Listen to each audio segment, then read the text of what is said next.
this. Oh, there you go. You want to tell me a bit about your American tour that you're on right now? You've been out for like 2 weeks now in America? Yeah. I arrived in California maybe a couple of weeks ago. Then did 4 shows there in Oakland and headed to Mexico. On my way Really? Yeah, did 2 shows in Mexico, which were in Mexico City. In Mexico City? Yeah. Yeah, I hear there's really wild stuff going on there. Yeah, it's filth. I really like it down there. Yeah. Coming back in from Mexico into JFK, they tried to deport me. Oh, you're kidding me. I got there, they asked me, what are you doing on the 23rd, and who's this Justice Yeldham? And they turned the screen around and there was this Google image search of me. Oh my God. And all these shots going,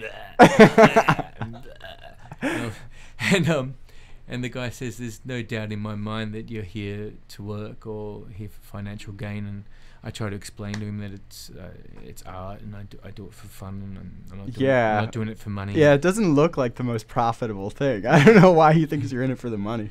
Yeah, it's strange. He just wouldn't take on the concept that someone would do something for their utter enjoyment of it. And then he said to me, if it wasn't 10 p.m. and if we weren't about to knock off, we'll fully deport you. Oh my God. So yeah, it was just a piece of luck that I got into town late.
So, yeah, your last American tour was what, 2008? Yeah, 2008, yeah. It seems like you tend to mostly go to like a lot of sort of, I mean, I don't know, and maybe this is just an American perspective, but like a lot of kind of more third world places. Wasn't there like I'm trying to think, there was like some tour in a very odd place. I'm trying to, where was it that you recently I guess the strangest place I've been is Beirut, Lebanon. Did 2 shows there in 2005. Other than that, I've did a bit of Southeast Asia. I've gone through Indonesia. Oh, yeah. Indonesia. That must have been wild. I mean, is that, like, how did the crowds there react to what you're... Oh, they're just as crazy as anywhere. Like, I find the receptions are probably better outside of the Western enclaves. Because they're more curious and they they haven't seen anything remotely like it. Yeah. And yeah, they go nuts just like anywhere.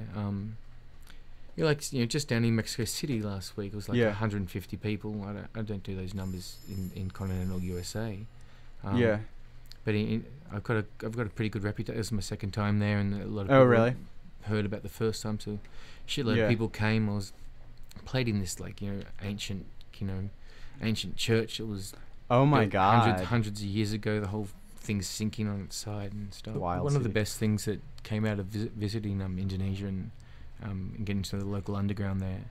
'Cause the thing I love about going to places outside of the Western experience is like they do have like well, especially in the modern age, there's underground culture just springing up everywhere. And Yeah. you know, and there's all throughout China. There were some great bands in the Philippines. There was all sorts of wonderful things happening in these places, but they're pretty much forgotten and ignored, which is a shame. Yeah.